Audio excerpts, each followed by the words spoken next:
2021 was not a good year for Overwatch, so I'm happy it's about to be over. At the start, Jeff Kaplan left, then we found out Overwatch 2 is basically undercooked to this point and needs to be delayed. Meanwhile, we're all sitting here wanting to know what Blizzard is going to do to get themselves out of this mess. While other games keep coming out, keep getting content, we're stuck out here in a wasteland waiting for a supply ration. In today's video, I want to go over some of the possible plays Blizzard has at their disposal to keep the game afloat during the delay for Overwatch 2. Today's video is sponsored by Manscaped. Fellas, the holidays are here, and if you want to ensure yourself a happy new year, you need to start taking care of yourself. But don't worry, the performance package is back, here to help you out. The centerpiece of it all is the greatest of all time shaver for your sensitive areas. The Lawnmower 4.0 is waterproof, cordless, and most importantly features skin-safe technology to make sure that your family jewels don't get nicked. The package also includes Crop Preserver and Crop Reviver for the smells and feels. The Weed Whacker takes care of those pesky nose and ear hairs in seconds so you don't end up looking like one of those boomers who's given up on themselves. And new to the performance package, the Shears 2.0,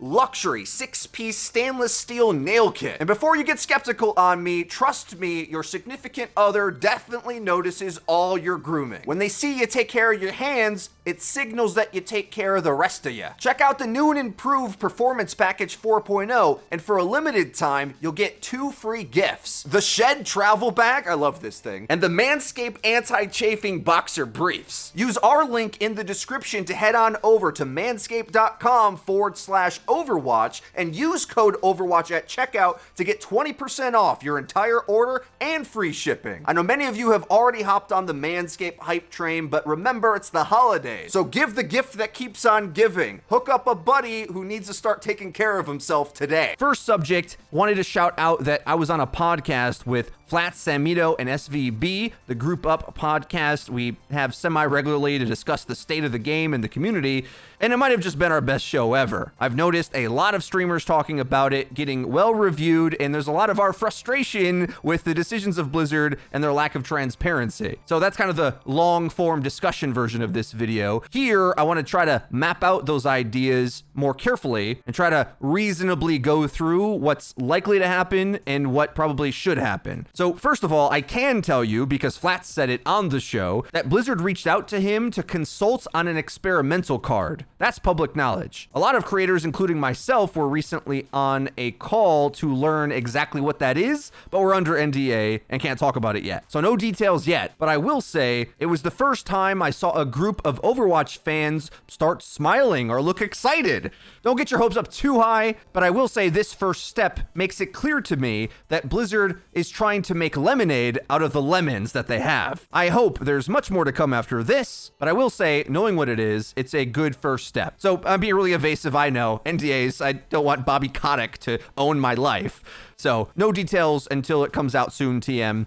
But instead, I want to transition and now talk bigger picture. Let's get into the problems with Overwatch right now. We've got a game that doesn't really get balanced anymore, hasn't really seriously in months. Some people just like to have changes for change's sake. I tend to think I would like to rest on a balance state that was really good, but either way, I think more importantly, the game just doesn't have content. The issue of balance is always overblown because people don't appreciate it nearly as much as they complain about it. Because whether the game's balanced or not doesn't make it fun, new, exciting, worthwhile, and oftentimes the game just gets harder the better balanced it is, making it more punishing. And at the very least, whenever new content keeps coming out, there's a cycle of things being overtuned and retuned and up and down, so everyone can kind of be happy. The people who want the balanced game can keep pushing for it until you get there, and then the next piece of content comes out to break things. That's what we used to have. It was definitely way too severe, but I think we can tell based on the interest level of the community that was preferable to a stagnant, better balanced game, even if I personally might enjoy that more. And then the other problem that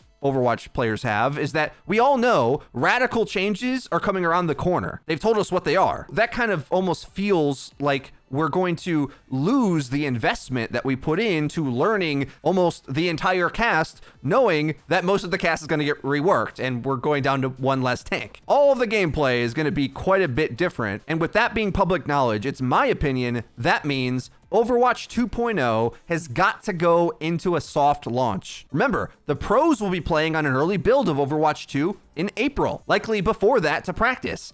why can't we go along the same journey through the changes and new content and everything else that they're going through? The argument that I think the devs would say about not releasing the new content that isn't ready or polished or whatever is that players that like the game as it is now, especially in a balanced, or maybe a better term is developed state, like it's complete, it's not an early access game, doesn't have a lot of bugs and errors and things not working properly, they might not be too jazzed to have the game go into beta 2.0 for everybody. Because we can realistically expect not only a lot of that, but massive balance problems. They're going to be aplenty. So that's probably a radical decision to move the whole game to the 2.0 beta variant. I think it's a strong move because I don't think we have so much of a community present to drive away. And imagine how much better the game could be developed if we were alongside them to be like, no, that's really broken, or we don't like this, or actually give relevant feedback. The alternative is, I certainly hope at the very least that they're going to do a beta for the game separately. So you can go on a different client to play all the new stuff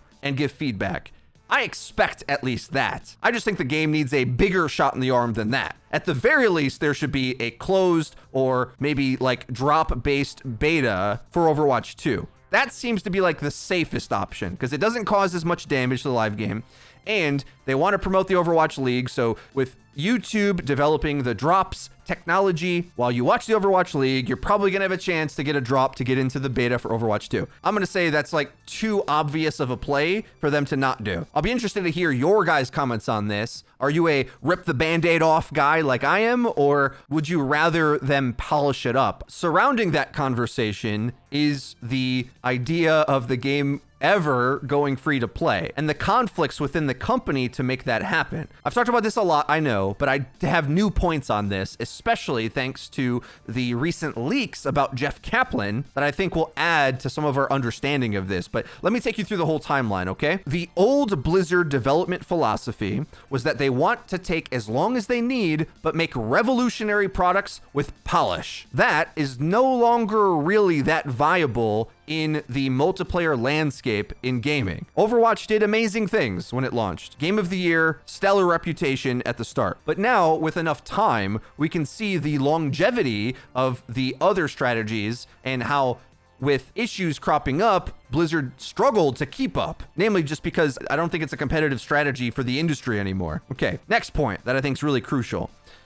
Jeff Kaplan got on stage and said, "We're redefining the sequel." Everyone was thoroughly confused, and I've spent many years and lots of hours in therapy trying to understand what he actually meant. So I eventually came to get it. But now, looking back with the context of that decision, I think with the benefit of hindsight, I think we can accurately scrutinize how much of a terrible decision that was. Like a Hero Pools level bad idea, where Blizzard often wants to look at how everybody else does things and what works for them and try to reinvent the wheel in their own way. The good news is they did do that in Overwatch 1. Everybody forgets this and doesn't really give them any credit for it. When Overwatch 1 came out, it was the norm for other MOBA games to be free to play and you have to pay for characters. Overwatch did redefine that and was revolutionary in that there's a sticker price and let's call fair microtransactions. You never have to pay for new content in Overwatch. All the maps and heroes come out for free. That is revolutionary. So what I think Jeff Kaplan intended when he gets out on stage and says we're redefining the sequel, he expected a similar level of fanfare like they did get for Overwatch 1. The problem is a lot of times Blizzard is so insular with their thinking. When they miss really bad. When they hit, it's amazing. But when they miss, it's like obvious to everybody. And I finally have thought about this enough to really get the clear and concise terminology of how badly of a mess up that was. What that strategy did for Overwatch is guarantee that content for the game would have to stop its pipeline until the sequel. So Jeff's key selling point that the new content that is going to be coming to update the first game would be free completely falls on its face because meanwhile, the rest of the industry is on free to play that gets free content anyway, all the time. Blizzard could be so tone deaf because they just forget the experience gamers have. It's the expectation that updates come for free now. not a special feature of your game. It's just normal. Now, it might be special for Overwatch to do it because it also does all those other special things, like not charge you for characters. But now nobody can realize you did that because you set your own rules and play by your own rules. Meanwhile, competitors are just bringing out content all the time, and that's what the players see. And then they see you not releasing anything, which doesn't really make sense because you said the content would be free anyway. So why are you holding it? We're not dumb. We know that means you're trying to hold it to have a bigger bang for the sequel to sell more copies. Well, make up your mind on what strategy you want. Are you supporting the live service game and giving all the content? Or is Overwatch 2 a completely different game? But it's not, because we've seen it. I'm sure it took a lot of work to upgrade the engine and change the skin models a little bit, but we're not buying it, okay? As far as PvP is concerned, it is a update. It is not a new game. That's fine, but just call it an update. Here's the problem. Do you think players are just gonna forget how you strung them along and said content would be free and then turned it off for 2 years? Why doesn't anybody talk about that? Yeah, I know keeping up on a game without charging for the new content can't go on forever, but they just randomly decided to stop. It's not our fault your plan was half-baked and you didn't think through the ramifications of the decisions you wanted to commit to. So it feels like when he goes up there to say, redefine the sequel, it's as if that's the headline he wished that Kotaku would write the next day, saying this feature set is just so revolutionary. They're redefining the sequel. But it ended up being the case that they redefined the sequel to mean something bad. It meant content drought. It meant killing your own game, which is not really what most people want. Now, to be fair to Jeff, and why you can't really criticize Blizzard's methodology too much, is that it often does wow us with how bold and different it is. So it just comes with the territory with being this kind of creative, like truly creative. And this is the point where I want to bring up the tweet that was said about Jeff Kaplan, that he was always the guy to protect the devs and stand up for them. I've always kind of known this, but with that being a public leak, I feel like I have more power in making this assumption that what the old school Blizzard devs did not want for Overwatch was to turn it into a free-to-play bonanza. Activision Blizzard is not filled with stupid people. They know that they could sell Overwatch skins for a lot of money. They've got to know that. It's the restraint of a guy like Jeff Kaplan who says, I don't want our characters that we've worked so hard to build to be exploited in that way. I don't want our players to feel exploited to experience the full game. I want this to feel fair for them, is what I assume that he might say. This might be something in gaming history that is just an argument that's been forgotten, but before free-to-play games were everywhere and they were kind of blossoming back around the 2010s, when Overwatch was being developed and then released especially, there was arguments that paying extra for cosmetics is inherently exploitative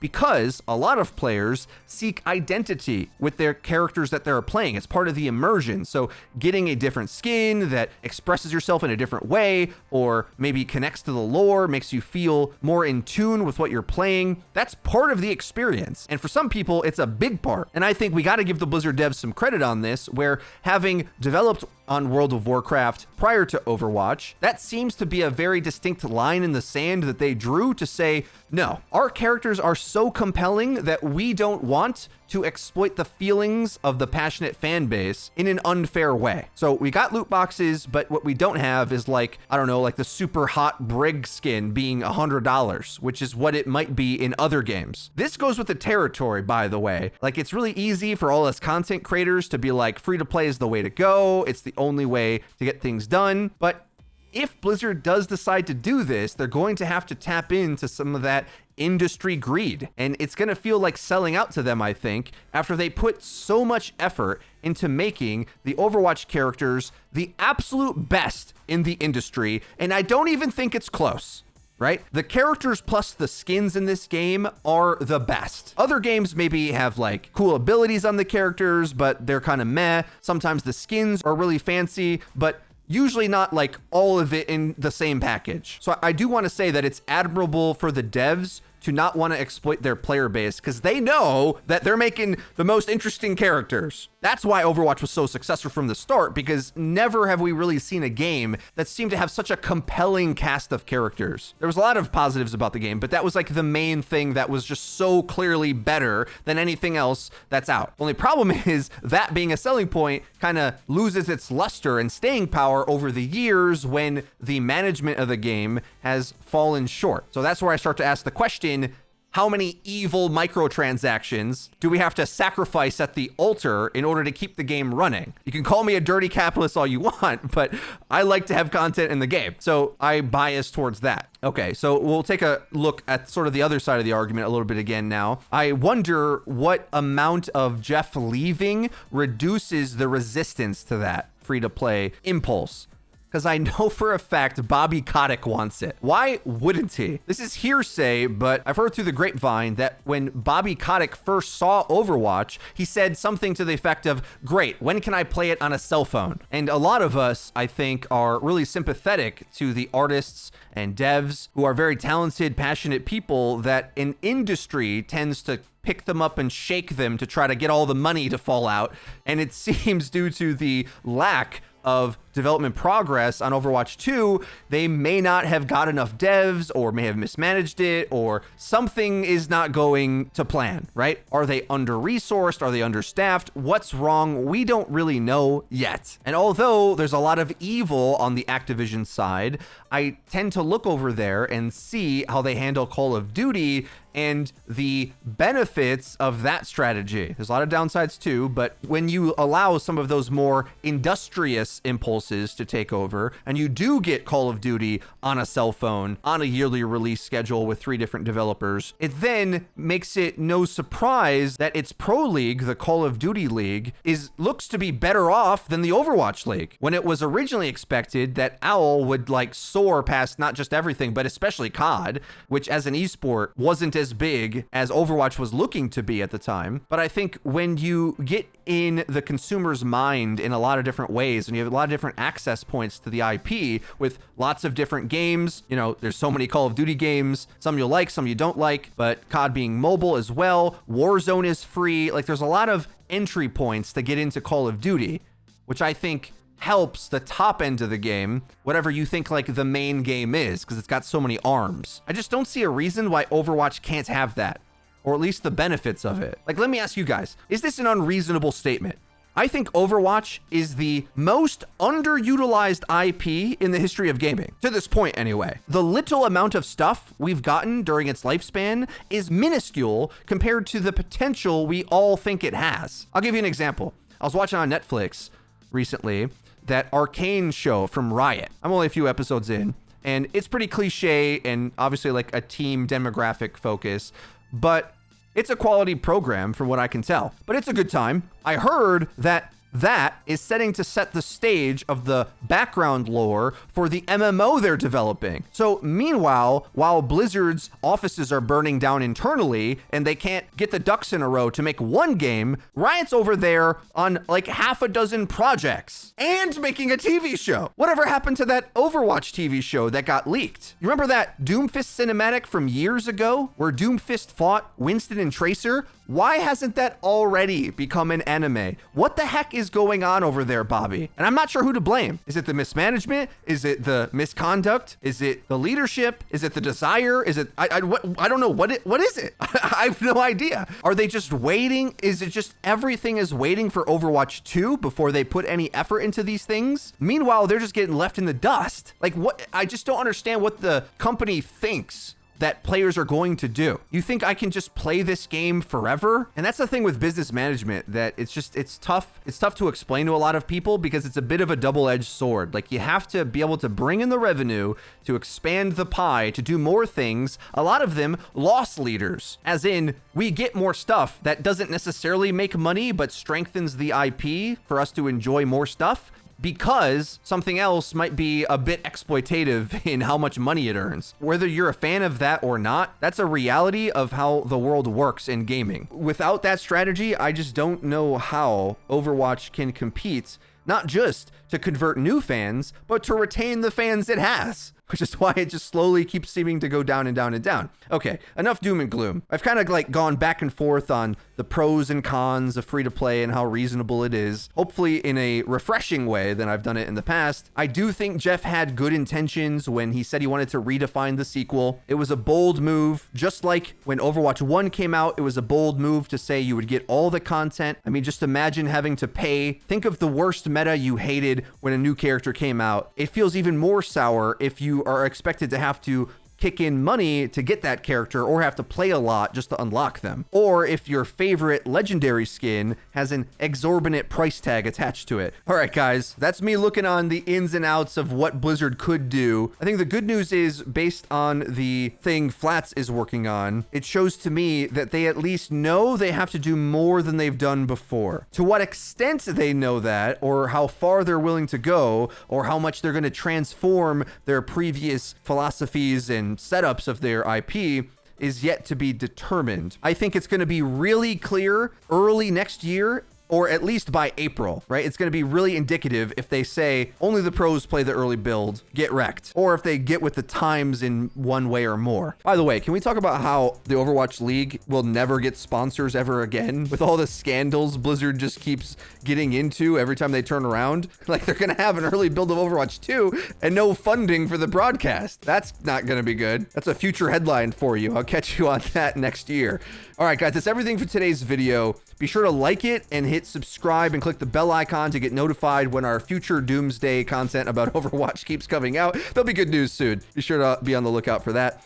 To support the channel, head over to our sponsored link in the description to check out Manscaped. Use our promo code OVERWATCH to get 20% off your entire order and free shipping. I've been Frito for your Overwatch. We'll see you guys next time.